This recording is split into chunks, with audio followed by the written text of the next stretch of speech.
Tunashangilia sana kwa utukufu wa Mungu. Béni soit le nom du Seigneur. Jina la Bwana libarikiwe. Amen. Amina. Encore une fois de plus, merci beaucoup. Tena mara nyingine asante sana. Merci à chacun de nous d'avoir choisi la maison de l'Éternel. Kwa kila mmoja wetu kuweza kuchagua nyumba ya Bwana. Que Dieu vous bénisse. Bwana wabariki. Vous avez fait un bon choix. Mmefanya chaguo njema. Amen. Amina. Sans tarder, je vais donner le sujet Pasipo kuchelewa nitapana mada que Dieu nous a mis à cœur. ambao Bwana ametuweka moyoni. Il est intitulé comme suit: Inapangiliwa namna hii: Enlever l'habit de veuvage pour attirer la faveur divine. Ondoa mavazi ya ujane ili kukokota kibali cha Bwana. Enlever l'habit de veuvage mavazi ya ujane pour attirer ili kuvutia la faveur de Dieu. Kibali kia Mungu. Amen. Amina. Alors sans tarder, nous allons ouvrir nos Bibles. Pasipo kuchelewa tunafungua Biblia zetu. D'abord dans Genèse chapitre 38. Kwanza katika Mwanzo 38 le 14e jusqu'au 19e verset. Mstari wa 14 hadi wa 19. Et puis nous allons prendre Ruth chapitre 3 du 1er jusqu'au 4e verset. Kisha tutakamata Ruta sura ya 3 mstari wa kwanza hadi wa 4. Ou soit peut-être pour gagner du temps, on va lire juste le 3e verset. Ama kwa kugomboa muda tunaweza soma tu mstari wa 3. Et puis on va finalement prendre 1 Pierre chapitre 3 verset 4. Na kwa mwisho tukamata barua ya kwanza ya Petro sura ya 3 mstari wa 4. Amen. Amina. On honore la parole de Dieu en nous mettant debout. Tunaheshimu neno la Mungu tukisimama. Nous lisons au nom de Jésus-Christ. Tunasoma katika jina la Yesu Kristo. Commençons par Genèse 38. Mwanzo 38 du 14e jusqu'au 19e verset. Mstari wa 14 hadi wa 19. Où on prend le 14e, on lit direct et on saute, on lit le 19e Ama verset. tunasoma tu ya 14 na tunarukia kwa ya 19. Nous lisons au nom de Jésus-Christ. Amen. Alors elle ôta ses habits de veuve. Elle se couvrit d'un voile et s'enveloppa. Et elle s'assit à l'entrée d'Énaïm, sur le chemin de Timna, car elle voyait que Sheila était devenu grand et qu'elle ne lui était point donnée pour femme. Amen. 19. 19. Elle s'éleva et s'en alla, elle ôta son voile et remit ses habits de veuve. Nous prenons Ruth au chapitre 3, Tunakamata Rutu sura yake ya 3 verset 3. mstari wa 3. Si nous avons trouvé, Na kama tumepata, nous allons lire au nom de Jésus-Christ. tutasoma katika jina la Yesu Kristo. Luc chapitre 3, plutôt Ruth chapitre 3, je Ruta m'excuse, sura ya 3 verset 3. mstari wa 3. Je lis au nom de Jésus-Christ. Nasoma kwa jina la Yesu Kristo. Lave-toi et oins-toi, puis remets tes habits et descends à l'air. Tu ne te feras pas connaître à lui jusqu'à ce qu'il ait achevé de manger et de boire. Amen. Amina. Et puis, Na basi nous sommes dans la première épître de Pierre, tunaenda katika barua ya kwanza ya Petro chapitre 3. sura ya 3. Prenons le verset 3 et 4. Tukamate mstari wa 3 na wa 4. Nous lisons au nom de Jésus-Christ. Tunasoma katika jina la Yesu Kristo. Ayez non cette parure extérieure qui consiste dans les cheveux tressés, les ornements d'or ou les habits qu'on revêt, mais la parure intérieure est cachée dans le cœur, la pureté incorruptible d'un esprit doux et paisible qui est d'un grand prix devant Dieu. Amen. Amina. Cher Saint-Esprit, Roho Mtakatifu, éclaire-nous, utuangazie, parle-nous sema et nasi prends le contrôle de tout. na ukamate Au umiliki wa nom kila de kitu Jésus-Christ de Nazareth, katika jina la Yesu Kristo wa Nazareti. nous disons merci Tunasema et nous asante avons ainsi prié. na tumeomba hivi. Amen. Amen. Amen.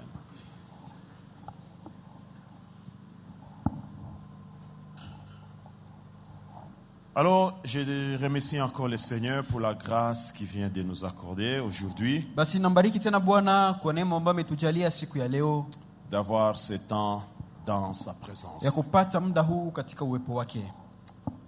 Chaque jour, Dieu nous donne une opportunité pour écouter sa parole.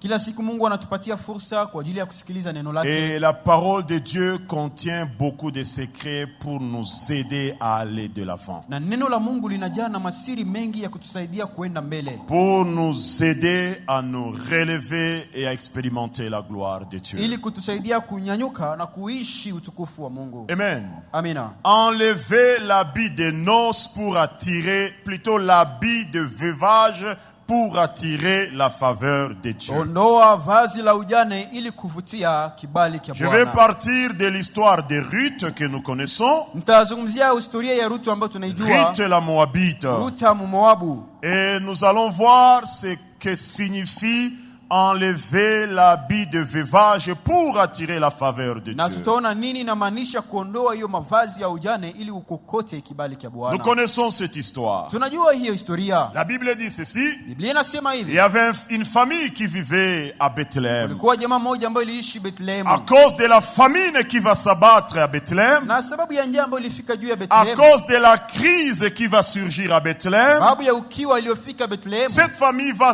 se décider Hiyo jamaa de ikaamua quitter Bethléem pour aller à Moab. kuondoka Bethlehem na kwenda Moabu. Enfants de Dieu, Wana wa Mungu. connaissons ce que Dieu veut pour nous. Tujue kenye Mungu Ne anataka. nous kwetu. laissons pas emporter par tout vent. Tusiache kila upepo Des itubebe. crises peuvent arriver, Ukiwa inaweza des fika. circonstances difficiles peuvent s'abattre. Matukio dans magumu notre yanaweza fika. environnement. Katika mazingira yetu. Cela ne nous dédouane pas, ou soit cela n'est pas un chèque blanc Lakini hiyo haiko ruhusa kwetu pour qu'on puisse maintenant se laisser emporter par n'importe ili quel vent. tujiache kubebwa na haizuru kila upepo gani. Même s'il y a des difficultés, Hata kama kunakuwa matatizo. restons en place. Tubaki kwa nafasi. Soyons toujours fixés sur l'essentiel. Soyons toujours attachés à notre Dieu. Tubaki tukimzingatia Mungu wetu tukitazamia ya Alors, à muhimu. cause de cette famine se déplace et elle quitte Bethléem pour aller à Moab. Sasa kutokana na njaa hiyo jamaa ikaondoka Bethlehem na kuenda Moabu. Or, l'histoire enseigne que Moab, c'était vraiment une contrée de malédiction. Ijapokuwa historia inatufahamisha kwamba Moabu ilikuwa nchi ya laana. À cause d'un problème, Sababu ya shida tu, l'enfant de Dieu quitte la terre des promesses. mwana wa Mungu anatoka katika nchi ya Là où il ahadi. a la promesse de Dieu, Pale ambapo ana ahadi ya il Mungu va dans le pays des na malédictions. anaenda katika nchi ya laana. C'était une erreur. Ilikuwa ni kosa. La Bible dit, Biblia inasema arrivé là-bas, walipofika le huko, papa s'appelait Elimelech. baba aliitwa Elimeleki. Son épouse c'était, ou la maman, c'était Naomi. Huyo mama alikuwa Naomi. Ils avaient 2 fils. Walikuwa na wana Les wawili. 2 fils vont aussi se marier Hao là-bas. wana wawili nao wakaweza kufanya harusi. Écoutez, Sikiliza. il y a un temps pour chaque chose. Kuna wakati kwa kila kitu. Il y a un temps où on peut quitter la volonté de Dieu et on voit que l'heure continue à passer, tout marche très Kuna bien. wakati unaweza toka mapenzi ya Mungu unaona kama kila kitu Mais il kinaendelea. arrive un moment Lakini inafika où on muda commence fulani maintenant à sentir qu'on s'est éloigné de la ambapo volonté de Dieu. unaanza kugundua sasa kwamba ulijitenga na mapenzi ya Mungu. Oui, bien-aimés, Ndio wapendwa. c'est ce qui va arriver dans cette famille. Hiyo ndio ikafika katika hii jamaa. Il arrive maintenant un moment où le malheur commence maintenant à surgir dans cette famille. Ikafika wakati sasa taabu ikaanza kutokea C'est katika le hiyo jamaa. papa d'abord qui meurt, Ni baba Elimelech. kwanza Elimeleki akafariki. Et puis les 2 fils vont mourir. Na baadaye hawa wana wawili nao Et wakafariki. nous restons en présence de 3 veuves. Sasa tunabaki hapo na wajane watatu. Naomi, Naomi, Ruth Ruta et na Orpa. Oripa.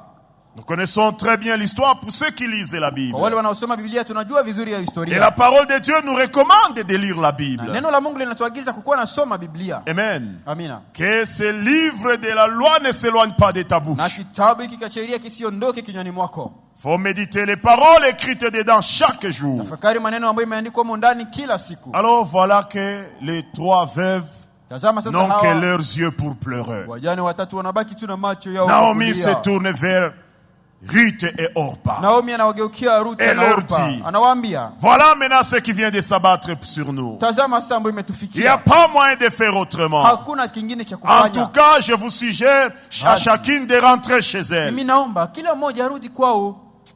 Kila mtu Oh, iko na roho yake kumbe. à son cœur. Tout le monde est étranger par rapport à tout le monde. Kila mtu ni mgeni kwa mwingine. Ah, bien-aimé. Si wapendwa. Face à cette suggestion de Naomi, Sasa mbele ya hiyo ombi ya Naomi, déjà 2 positions se dégagent. sasa kuna kuwa msimamo mbili ambao Orpa est prête à retourner. Oripa iko tayari kurudi. Mais Ruth, Lakini Ruta dans son cœur, elle s'est dit, non. ndani ya roho yake akasema, Chez hapana. ce que je vis chez cette dame, kuna kitu kenye niliona kwa huyo mwanamke c'est différent. ni kia tofauti. Malgré la pauvreté, Ijapokuwa umaskini, malgré qu'actuellement elle est dans une situation hata précaire, kama leo nakuwa katika hali cette mbovu, dame a un Dieu. lakini huyu mama iko na Cette Mungu. famille priait un Hii Dieu. jamaa ilikuwa ikimuomba Ah Mungu. non, j'ai Hapana. vu quelque chose de Mimi différent. niliona kitu kia ajabu kia tofauti.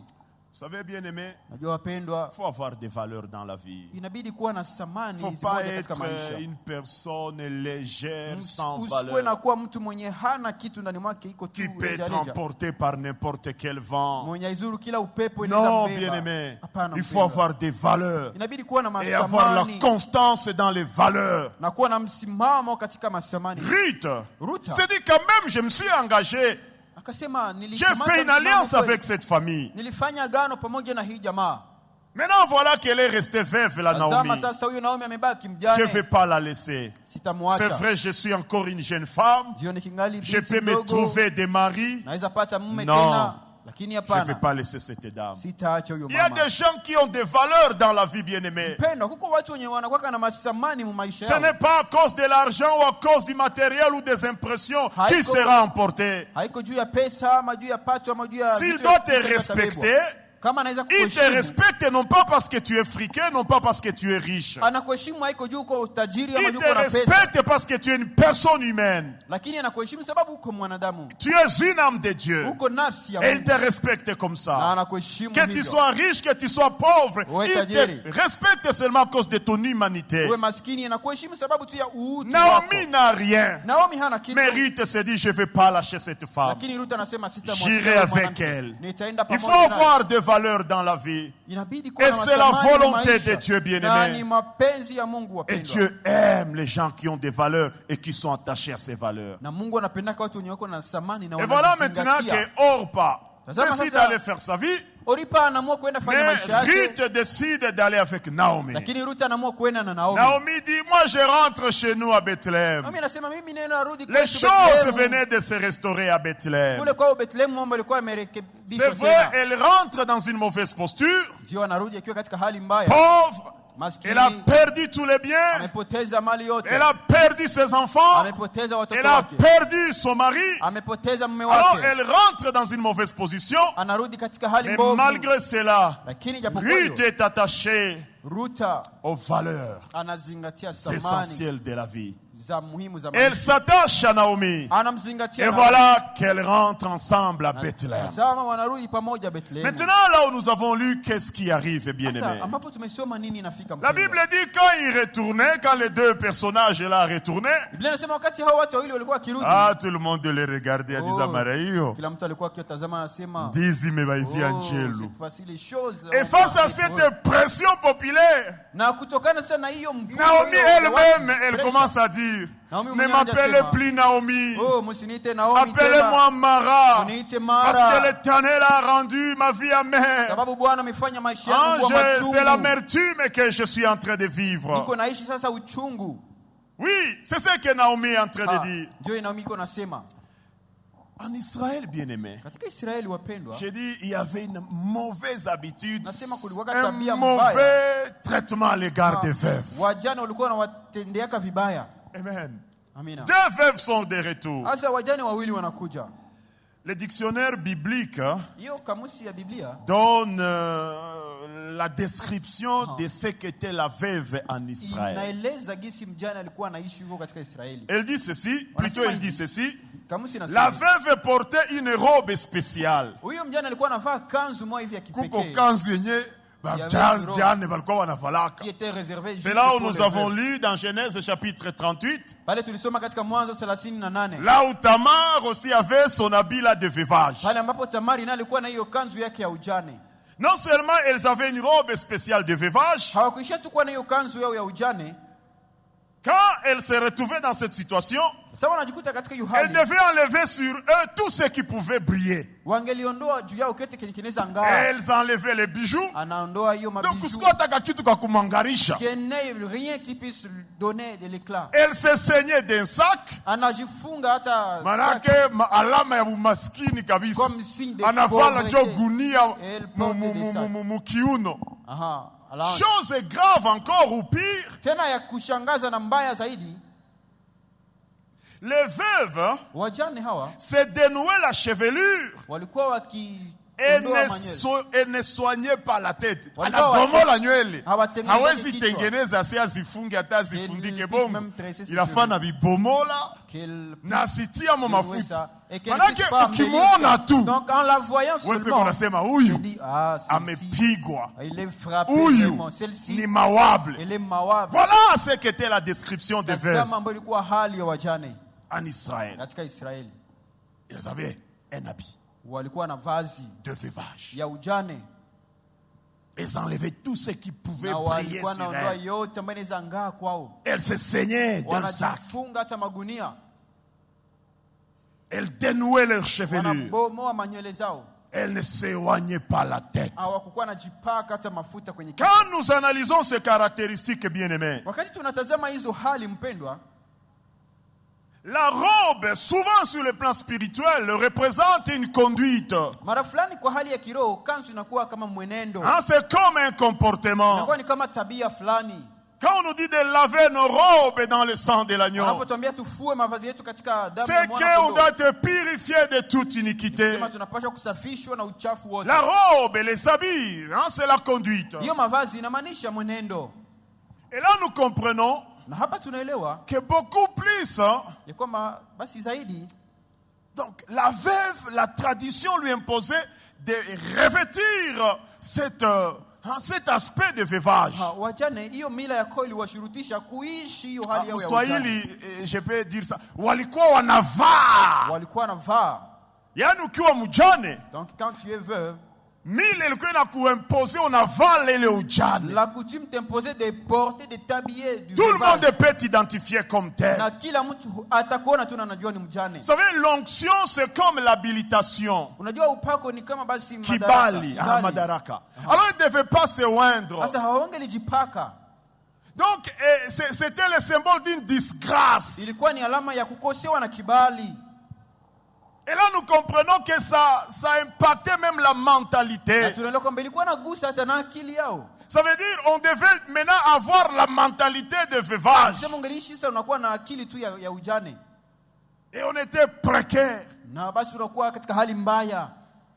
Il fallait ufanane ujane. devais Naka ressembler vishu, naka kitu kwa kukuangarisha usivale ufanane ujane kabisa. mettre même des histoires pour t'embellir. Voilà la situation et le décor dans lequel Naomi et Ruth reviennent à Bethléem. Tazama hali ambamo sasa Naomi na Ruth wanaishi huko Mais Bethlehem. quand j'ai fait l'étude, bien-aimé, Lakini wakati nilifanya hiyo j'ai compris utafiti, que les femmes n'étaient pas toujours dupes. nilielewa kwamba wanawake hawakuwa tu wajanja Église ama de Dieu, ne soyons pas dupes. hawakuwa wayuma hivi. Même si la tradition les imposait cela, Hata kama mila ilikuwa na washurutisha hivyo, les femmes n'étaient pas dupes. hawakuwa najiacha kudanganywa tu. Souvenez de Tamar. Namkumbuka Utamari. Ça, l'on a vanata mpita au match. Quand elle voyait qu'on Akatosha kwanza ile vazi. elle a mis de côté ce Akenda jidéguisé akavua la voile. elle s'est déguisée et elle a porté le voile. Akenda akafanya mafe. Et elle a fait des dégâts. Tena akarudi akaiva Et la après, elle tête. est revenue encore pour s'habiller de son habit de veuvage. Elle n'était pas dupe. Hawakukuwa na jiacha na Cette huyo femme. kudanganyiwa. C'est pourquoi l'église de Dieu, Ndio maana kanisa la femme la de Bwana, Jésus-Christ, mke wa Yesu vous Kristo, n'avez pas reçu un esprit de timidité, haukupokea roho mais un esprit ya- de liberté. lakini Si roho ya le uhuru. Fils vous rend libre, Kama mwana na vous serez réellement libre. kweli utakuwa huru. Écoutez maintenant ce qui se passe. Sikiliza ambayo inapitika. Malgré ce contexte, Ijapokuwa hiyo hali, malgré cette pesanteur de la tradition, ijapokuwa hiyo mila ambayo ilikuwa juu Ruth yao, la Moabite, huyo Ruth Ruth Moabu se dit pas question. akasema hapana, Tutabakia tunajikunja tu. Allons-nous rester seulement Juu tuko comme ça, maskini. parce que nous sommes pauvres? Non, non, non, non, non, non, non, non. Hapana. Vous savez, dans cette famille, malgré les problèmes qui venaient d'arriver, Unajua mjamaa japokuwa shida ambayo ilikuwa il y imefika, avait toujours cette confiance en Dieu. kulikuwa ikungana na hiyo tumaini kwa Mungu. D'abord, l'attitude de Naomi, Kwanza plutôt de hali Ruth, ya Ruta c'était une attitude de crainte de ilikuwa ni l'Éternel. hali ya uoga wa Bwana. Ça veut dire, malgré la difficulté, Ni kusema japokuwa tatizo, elle craint le Seigneur. anamcha Mungu. Ruth se dit ceci, Ruta akajiambia, pas question. hapana, Je basi. vais me mettre debout. Nitasimama. Je dois aller chercher quelque chose à manger Nitaenda tafuta pour chakula ma belle-mère. kwa ajili ya mama Elle se mkwe met en wangu. mouvement. Akasimama kabisa akaingia kwa tendo. Je vais dire ceci à quelqu'un. Nataka nimwambie hivi mtu mmoja. Enfant de Dieu, Mwana wa Mungu, tu crains le Seigneur. unamcha Mungu Mets-toi en mouvement. na wewe ingie Ce kwa que kazi. tu as à faire, Kenye unaweza fanya fais-le. ukifanye. Ne reste pas assis. Usibaki tu Ne dors pas sur ton laurier. Usibaki unalala Mets-toi usingizi. debout. Simama. Entre en mouvement. Ingia kwa kazi. Quand un enfant de Dieu Wakati mwana wa se Mungu met debout, anasimama elle entre en mouvement, anaingia kwa kazi, c'est en ce moment-là que Dieu met hapo. sa faveur sur son chemin. ndipo Bwana anatia kibali kwenye njia yake. Ndio. Unaogopaka Mungu. Tu crains le Endelea tu Seigneur. na kutafuta. Continue à chercher. Endelea na Continue kuzunguruka. à circuler. Usivunjike moyo. Ne te Kama ni décourage kwanza pas. ujisha mai, ujisha Si mai. tu commences à vendre de l'eau, Kama fais-le. ni kupima hiki, pima Si tu. c'est faire ceci, fais-le. Quand tu crains le Seigneur Wakati unamcha et tu Mungu, entres en mouvement, na unaingia kwa l'Éternel mettra sur ton Ah, chemin Bwana sa anatia faveur pour ta vie. kibali kyake kwenye njia yako kwa Oui, ajili ya bien maisha yako. aimé. Ndio mpendwa. Voilà ce que Ruth fait. Tazama ambao Ruth anafanya. Malgré qu'elles sont dans cette situation de veuvage, Hata kama wanakuwa katika hiyo hali ya Ruth se ujane, met debout Ruth et se dit, anasimama. je vais chercher un champ où je vais glaner Nitatafuta shamba kwenye et nitaenda chercher kuokota quelque chakula. chose à manger Na pour kutafuta Naomi. chakula kwa ajili ya Naomi. Et voilà, dans son entreprise là, Tazama sasa katika hiyo quand elle kazi se met yake, en mouvement, wakati alipoingia quand kwa elle se dit, kazi, je dois faire quelque wakati chose, alisema nitafanya je ne vais kitu, pas croiser les bras. sitapachika Je mikono. connais les dieux de Naomi. Namjua Mungu wa Vous Naomi. craignez le Seigneur. Unamcha Vous Bwana. faites confiance en Dieu. Unamtumainia Mungu. Peu importe ce qui vous arrive, Haijalishi ambaye ne anakuja. restez pas sur place. Usibaki fasi Mettez-vous moja. debout. Simama. Faites un mouvement. Fanya kazi. Entrez en action. Ingia kwa tendo. Dieu, c'est lui qui conduit les pas de ses Mungu enfants. ndio anaongozaka hatua za Il watoto va wake. conduire vos pas vers votre miracle, vers sa Ataongoza faveur hatua pour zako toi. kuendea kibali kyake kwako. Qu'une personne acclame pour Mtu la mmoja gloire. basi ashangilie Bwana.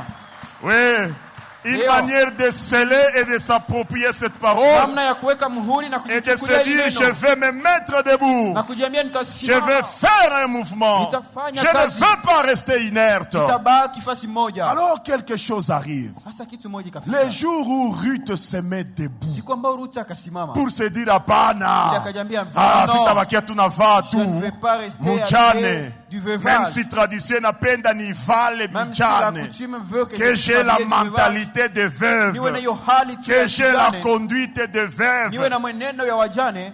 Naona mtu anavala masusi. Tout quelqu'un il s'habille des soucis. Anazania saa kuvala Et masusi. il pense qu'en restant Njo comme Mungu ça, atamsikilia huruma. alors Dieu aura Njo compassion de Mungu lui. ataleta faveur Et yake. Dieu va amener sa Pas faveur. question, Dieu ne fait pas Haiko comme ça. vile, Mungu Dieu veut hapendake qu'on vile. se mette debout Mungu anapendaka et qu'on fasse un mouvement. na ufanye kazi. Voilà ce que Ruth va faire. Tazama yenye Ruth Et akafanya. le jour où Ruth se met debout, Na siku ambapo Ruth elle fait un akasimama, mouvement. akafanya tendo C'est le fulani. jour où l'Éternel met sur son chemin Boaz. Na niyo siku Mungu akatia Boazi kwenye njia Ah, yake. Boaz qui représente la Non. faveur de Dieu. pour sa Boazi vie. ambaye anamaanisha kibali kya Mungu. Oui, bien-aimé. Ndio wapendwa. Dieu met sur son chemin Mungu Boaz. akamweka Boazi kwenye njia yake.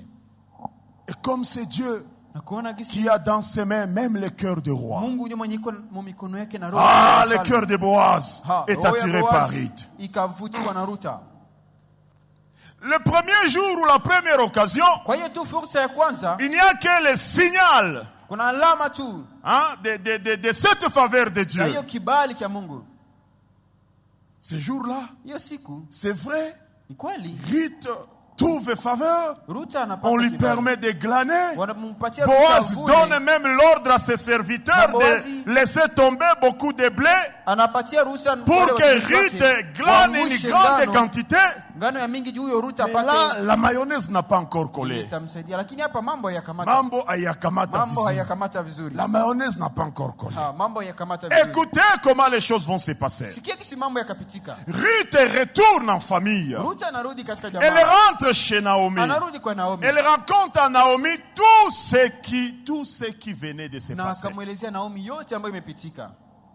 Naomi va maintenant sceller cette faveur de Dieu. akaweka sasa muhuri kwa hiyo kibali cha Qu'est-ce que Bwana. Naomi va faire? Naomi akafanya nini? Naomi va donner à Ruth Naomi un akampatia Ruta conseil qui shauri va leur venir sceller la faveur de yenye Dieu. itakuja weka muhuri kwa Qui kibali venait cha de Bwana, s'ouvrir yenye ilikuwa à imefunguka kwa Ruta.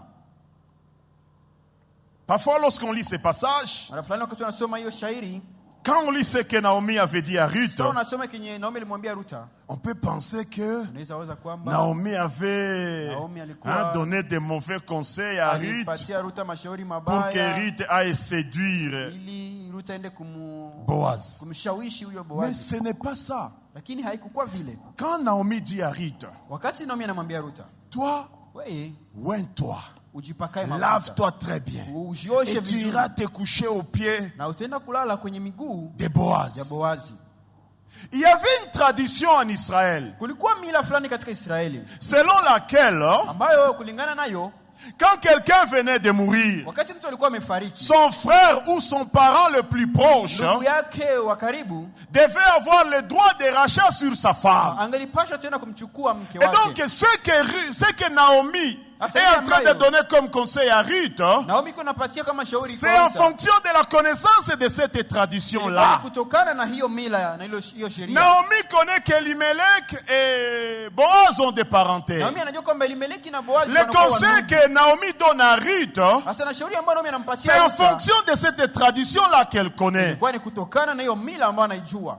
Oui, bien-aimés, Ndio wapendwa, confions-nous au tutumainie conseil du Saint-Esprit. shauri za Roho Mtakatifu. Confions-nous aux orientations du Saint-Esprit. Tumainie uongozi wa Roho Le Mtakatifu. Saint-Esprit ne vient que nous rappeler la Roho parole de Dieu. Mtakatifu anakiaka tu kutukumbusha Les neno la Mungu. orientations du Saint-Esprit Uongozi wa Roho nous amènent Mtakatifu toujours zinatuleta kila mara dans le conseil et le principe de la parole de katika Dieu. shauri na kanuni za neno la Si Mungu. vous vous soumettez à la conduite du Kama Saint-Esprit, unanyenyekea kwa uongozi wa il Roho va vous conduire selon l'orientation de la parole de Dieu. atakuongoza sawasawa na mwelekezo wa neno la Et Mungu. voilà ce qui viendra sceller la faveur de Dieu dans Tazama, votre vie. atakuja kuweka muhuri kwa kibali cha Et Bwana. donc maisha là, yako. Naomi peut avoir l'image du Saint-Esprit. Hapo Naomi anaweza kuwa na picha ya Roho Quand Mtakatifu. le Saint-Esprit t'oriente Wakati Roho Mtakatifu et tu anakuongoza suis ces na orientations unafuata uongozi wake qui sont conformes à la parole de Dieu, ambayo inalingana na neno la Mungu, tu verras.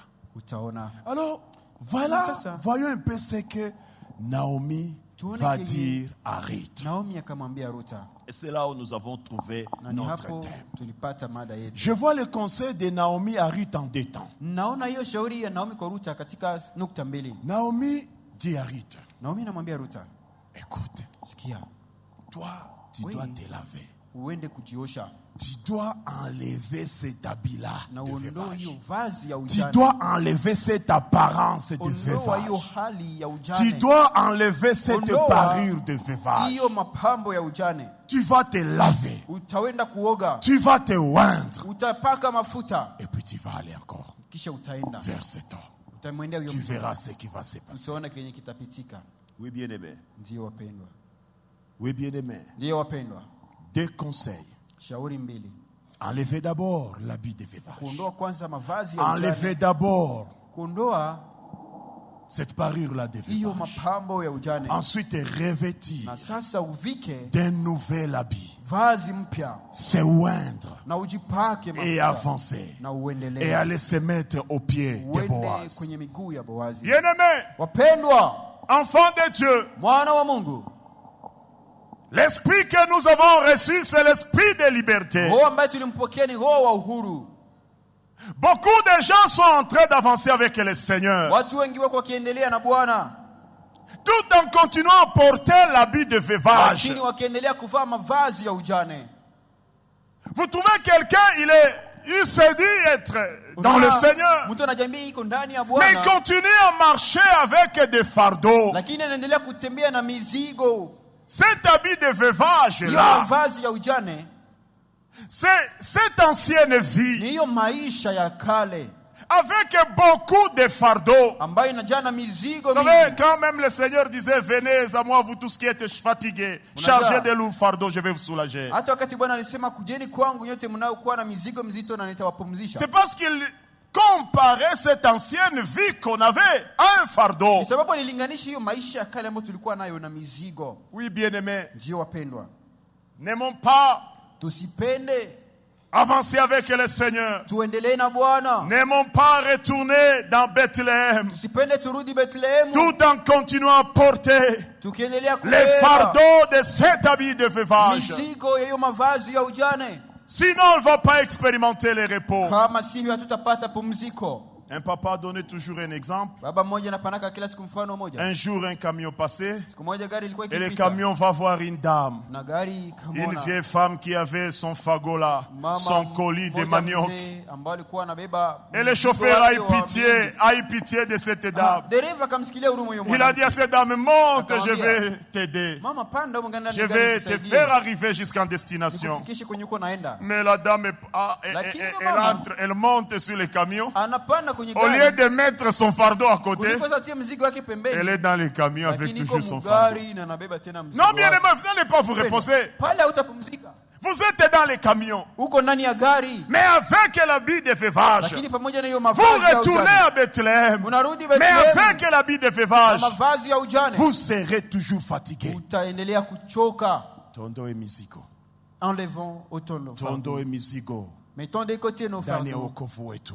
et vivons notre salut. Lazaro akafufuka, Lazare Lakini a été ressuscité, anafungwa. mais il était lié. alishatoka mkaburi. Voilà, il vient de quitter la La- tombe, mais il était encore lié. Ah, tu n'iras nulle part. Hautaenda fasi. Tukubali Bwana tufungue. Acceptons que Jésus puisse nous Tukubali délier. kuondoa mizigo Bwana. Acceptons de mettre de côté nos fardeaux.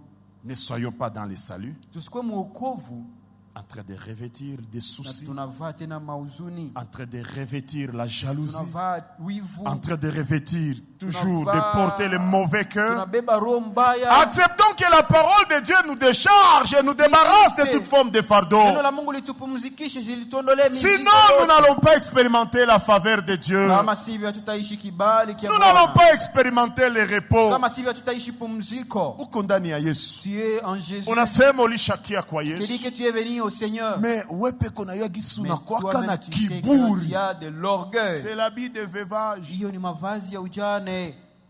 Banaitaka nini? Ndio piri. Piri. C'est ça le piri. Uwa ungali navala Bali piri. navala piri. Tu es retourné à Bethléem. Umerudi Bethlehem. Mais tu as continué encore à porter l'habit de Lakini, veuvage. unaendelea kuvala hiyo piri. Mtu anasema alishaokoka. Quelqu'un se dit qu'il Mais est il déjà est conscient qu'il garde un mauvais cœur en lui. Yeye peke anajua kwamba anawekeka roho mbaya Iko ndani na mwake. kiburi aseme Il bwana. a l'orgueil. Lakini na mimi nakuwa nishasikia papa mwiko ananiambia vile. Déjà, Ase mimi papa na yua qui gisi mimi nakuwa na Il dit, kiburi. moi je sais que j'ai de l'orgueil. C'est pasteur na mimi na yua gisi Pasteur, nakuwa na kiburi. je- Bien-aimés, n'avançons pas avec le Seigneur en train de garder des fardeaux. Mpendwa, tusiendelee na Bwana na tunaweka mizigo. Nous n'allons pas expérimenter le repos du Seigneur. Hatutaishi pumziko ya La fois Bwana. passée, je disais ceci. Siku iliyopita nilisema Dieu hivi. ne veut pas qu'on supporte le salut. Mungu hawezi penda tuvumilie Mais wokovu. Dieu veut qu'on se réjouisse du Lakini salut. anapenda tufurahie wokovu. Unafurahia Tu wokovu. te réjouis du Hapana salut, kuivumilia mais non pas le wokovu. supporter. Ah oui, bien-aimé.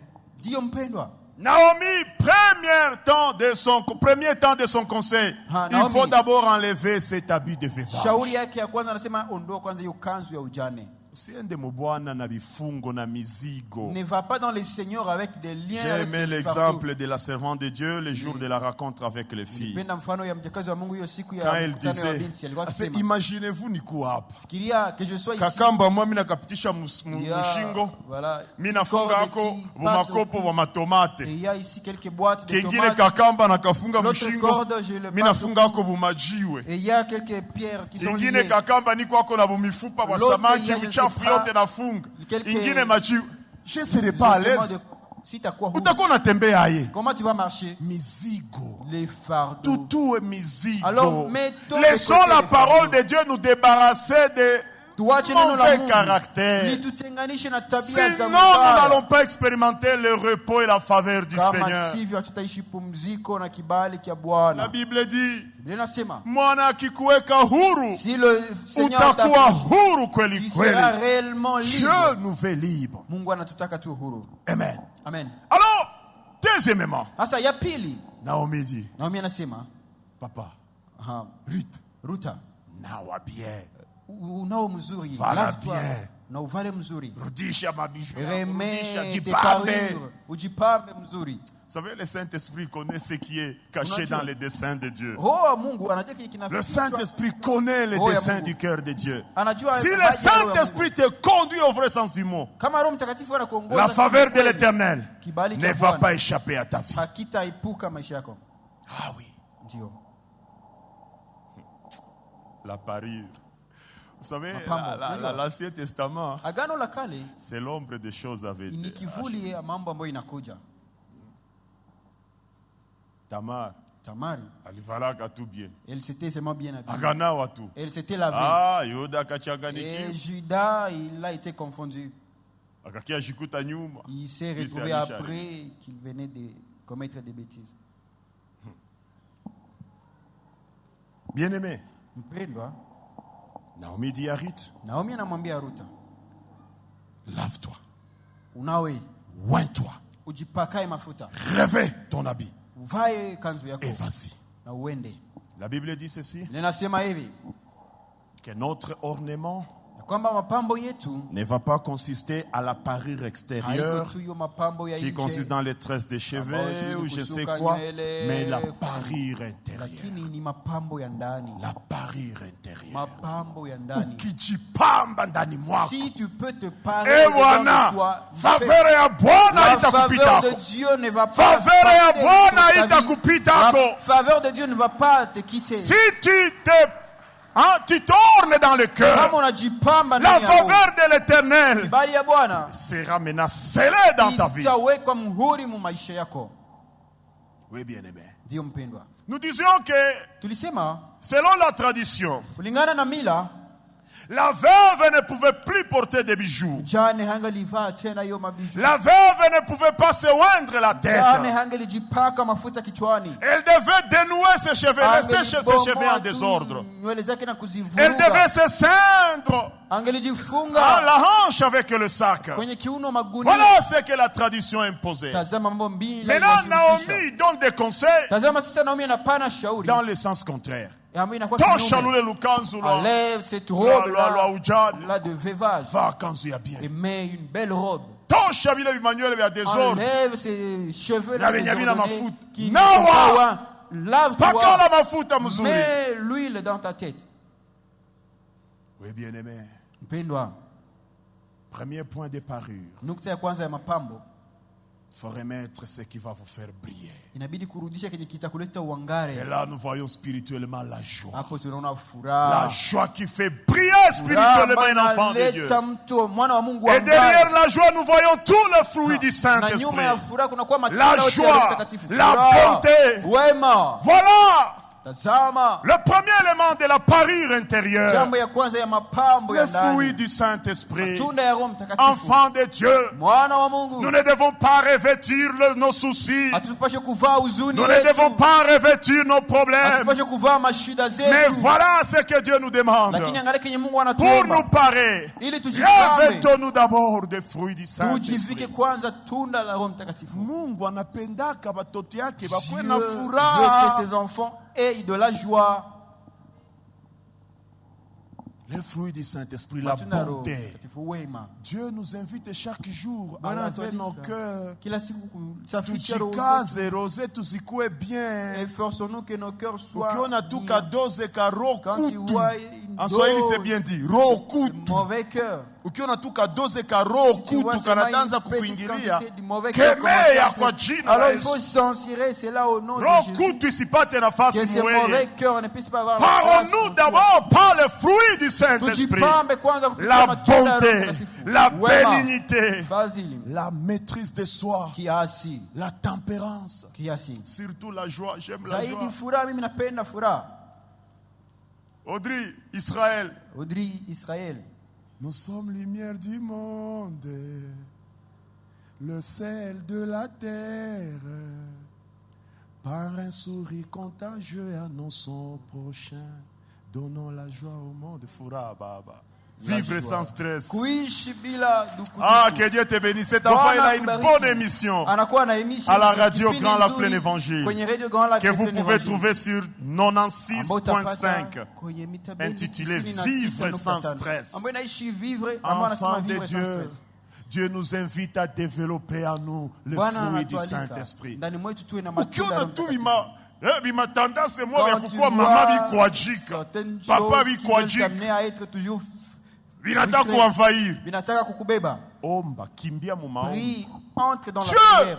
nous veut dans la joie. Mungu anapenda tuishi katika furaha. Donc, on se réveille des fruits du Saint-Esprit. bien. Kusema tunajiva na matunda ya Roho. Deuxièmement, Ya pili, les armures du Saint-Esprit. silaha za Roho Mtakatifu. À la place de ce sac que tu mets Kwa dans nafasi ya hiyo ta gunia hanche, ambao ungevaa tu kwenye enlèves ce sac, unaondoa tu hiyo mets la gunia. ceinture de vérité. Unafaa mshipi wa kweli, Armure, silaha spirituelle. silaha ya kiroho. Tu enlèves ce sac de Unaondoa mensonges. hiyo gunia ya Parce que le uongo. contraire de la vérité, c'est le Sababu mensonge. kinyume ya ukweli ni uongo. Oui. Ndiyo. Tu enlèves ce sac-là que tu Unaondoa mets dans ta ceinture, hiyo le sac gunia de mensonges. ya uongo ambao uliko kivaa Et tu revêts la ceinture na unavaa sasa hiyo de mshipi la vérité. ya ukweli. Symbole des armures du Saint, Alama ya des armures silaha, spirituelles, silaha za les kiroho. armures du chrétien. Silaha za Mkristo. Parmi les armures du chrétien, j'aime Miongoni la mwa hiyo prière. silaha kunakuwa J'aime maombi. la prière. Napenda maombi. Oui, bien-aimé. Ndio wapendwa. Enfant de Dieu. Wana wa La Mungu. vie de prière n'est pas seulement réservée aux pasteurs, aux Maisha ya évangélistes et aux maombi haiko ministres tu de Dieu. ya mchungaji, Ce ya sont wa- les wainjilisti, armures ya du mawakili wa Mungu. chrétien. Ni silaha za Mkristo. Un enfant de Dieu Mwana wa Mungu doit avoir une vie de prière.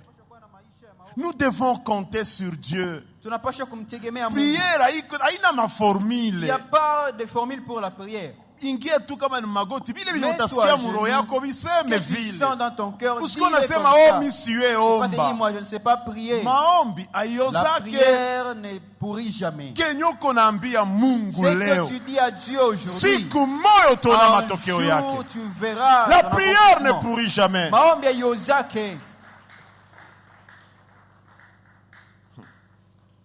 Bien-aimé, nous avons des Mpendwa. expériences avec le Seigneur. Tuna mambo ambayo tumeishi Je na me Bwana. souviens une fois, Nakumbuka siku moja j'étais à la grâce. nilikuwa huko kwenye C'est la Grâce.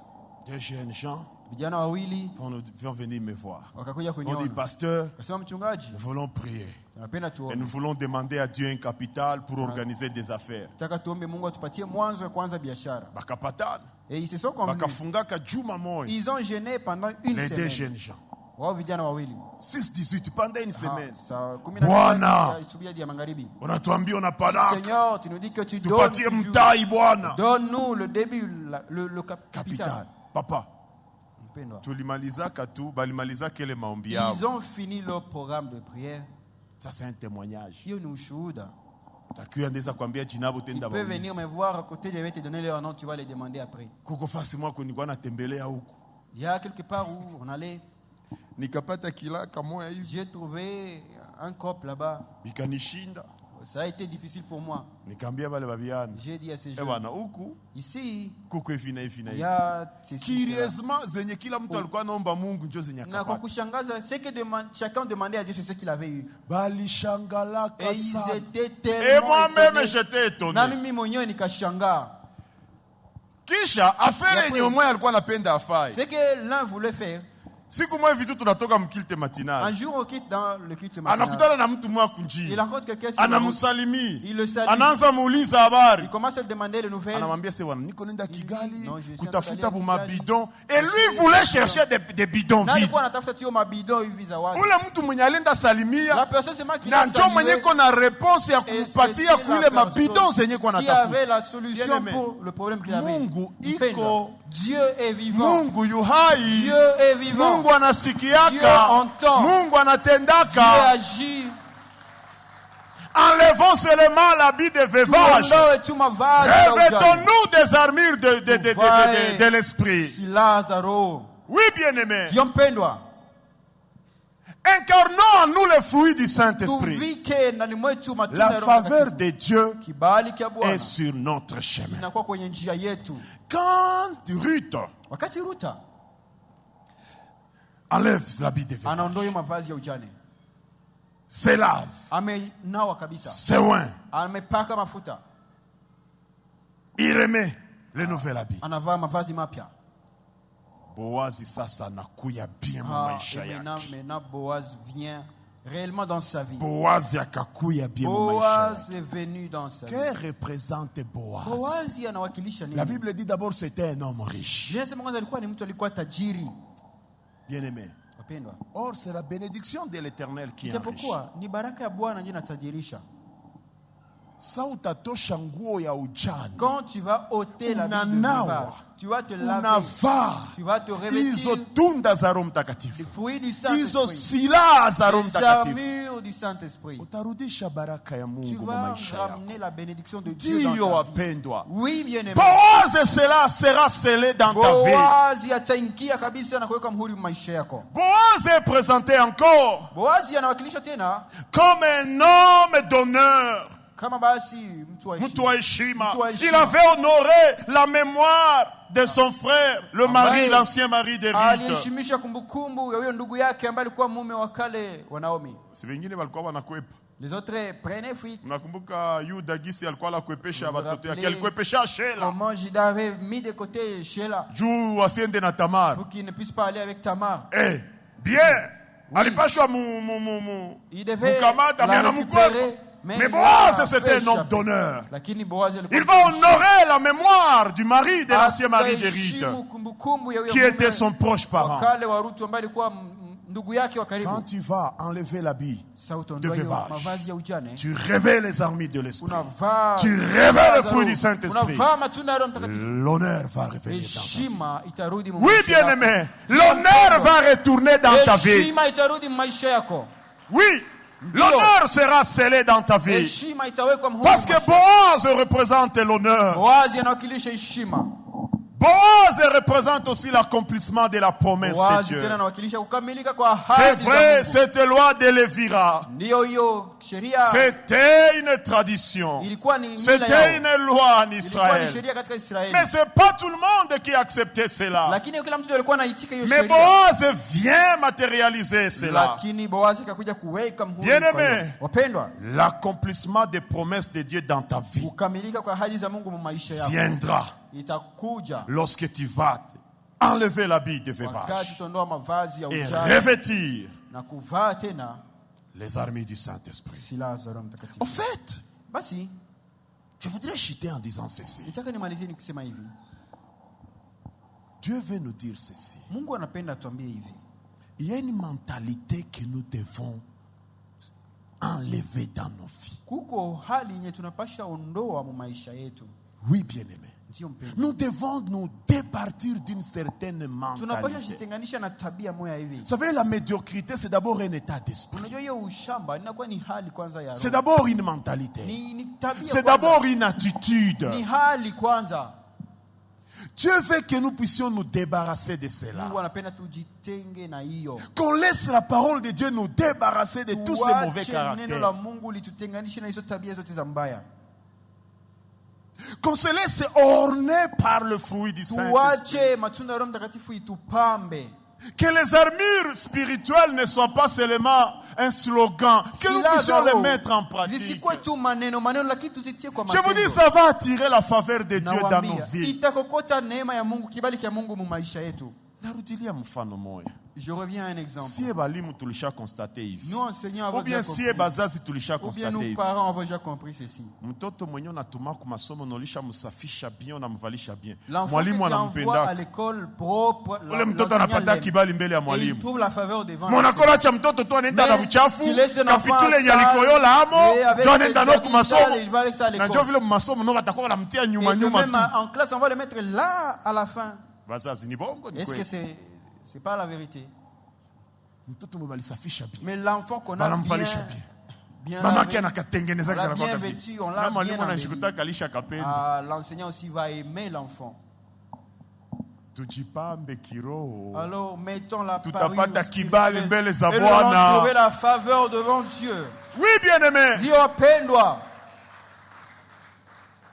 Oui, bien-aimé. Dieu wapendwa. Unasikia neno la Mungu Écoute hauhangaiki. la parole de Dieu mais tu t'en fous de ça. Neno la Mungu linakwambia La parole acha de Dieu dit, hiki laisse ceci, hautaki. si tu ne veux pas. Neno la Mungu linakwambia La vaa parole de Dieu te dit, furaha et de la joie, hautaki. tu ne veux pas.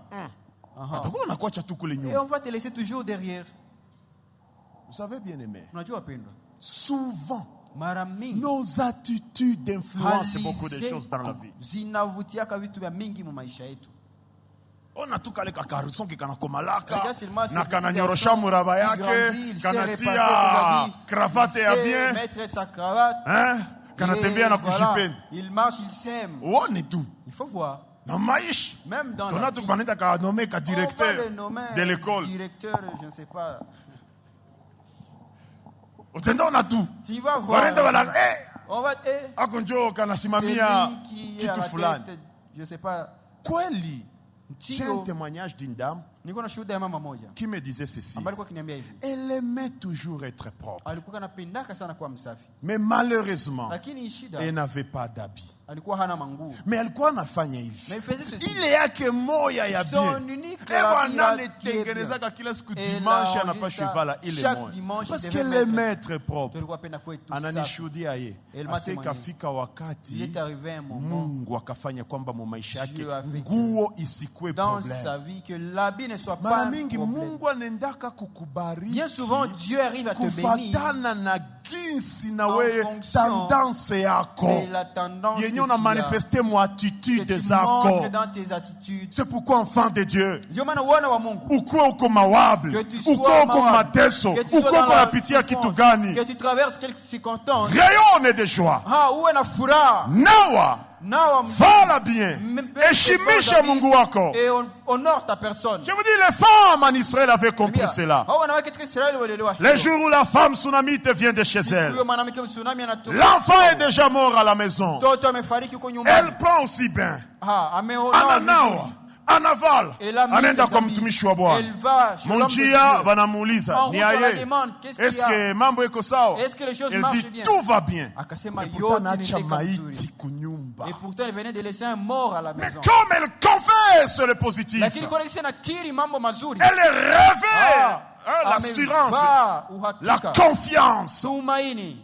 Na mtoto akafufuka. L'enfant a été ressuscité. Yes, Ndio. attitude yako itainfluence vitu vya mingi maisha yako. influencé beaucoup de choses Et dans ta vie. l'attitude de champion. Uwe na hali Et ya l'attitude de vainqueur. Uwe na hali ya Tu es un mshindi. enfant de Dieu. Uko mwana Nous wa n'avons Mungu. pas reçu l'esprit de timidité, Hatukupokea roho ya mais nous uzuri. avons reçu l'esprit de Lakini liberté. tumepokea roho ya uhuru. Oui, bien-aimé. Ndio wapendwa. Et la faveur par Na excellence. kibali ya ajabu. La faveur par excellence, Kibali ya juu. c'est que à cause de Boaz, Sababu ya Boaz. Ruth entre dans la sainte Ruth famille. anaingia katika jamaa À takatifu. cause de la rencontre avec Sababu ya Boaz, kukutana na Boaz. Ruth entre dans la sainte Ruth famille. anaingia katika jamaa Oh, bien-aimé, pendwa. quelle grande faveur. Kibali Comme kubwa entrer dans la famille des enfants kama de Dieu. kuingia katika jamaa ya C'est watoto wa là qu'il Mungu. viendra Wale ambao prendre watakuja pour kuwachukua. aller vivre avec eux Wenda éternellement ishi pamoja nao dans le milele. royaume des cieux. Katika La ufalme wa plus mbinguni. grande faveur, Kibali l'entrée kubwa. au ciel. Kuingia Parce qu'on doit mbinguni. entrer aussi dans la sainte famille de Sababu Jésus-Christ. nishati tuingie katika On jamaa acclame takatifu la très Yesu. fort pour la gloire de notre Dieu. Tunashangilia sana kwa utukufu wa Mungu.